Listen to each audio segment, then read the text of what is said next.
So post-2021, so this is last year, 2024, we spent $697 million of the taxpayers' dollars in Afghanistan, including $534,719,000 in change from USAID in Afghanistan.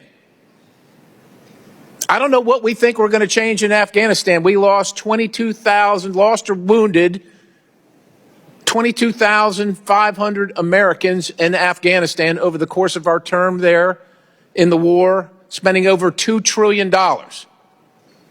We're just going to keep on spending because somehow we think it's going to get better. And if you're wondering who's in charge of Afghanistan getting the money, and that money I just mentioned, the $697 million is on top of, and is in addition to the weekly to every 10-day shipments in cash of $40 to $80 million. Afghanistan is ruled by folks named Sarajuddin Haqqani. The Haqqani network mean anything to anybody in the room? How about Abdullah bin Laden? Who gets some of that money? Does that name ring a bell to anybody in the room? Because your money, $697 million annually, plus the shipments of cash funds madrasas, ISIS, Al-Qaeda, Boko Haram, ISIS Khorasan, terrorist training camps. That's what it's funding.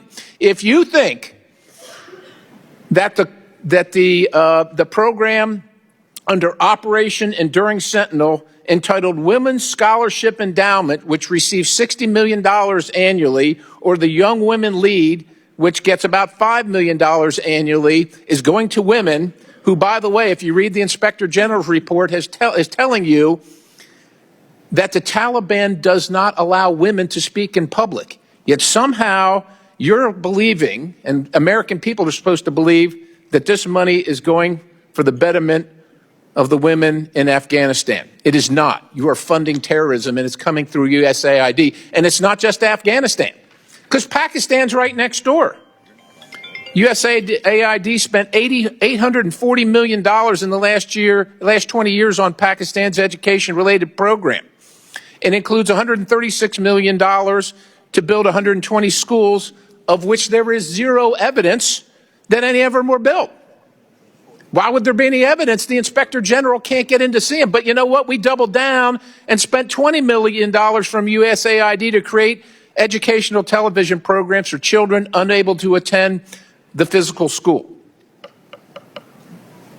Yeah, they can't attend it because it doesn't exist. You paid for it. Somebody else got the money. You are paying for terrorism. This has got to end.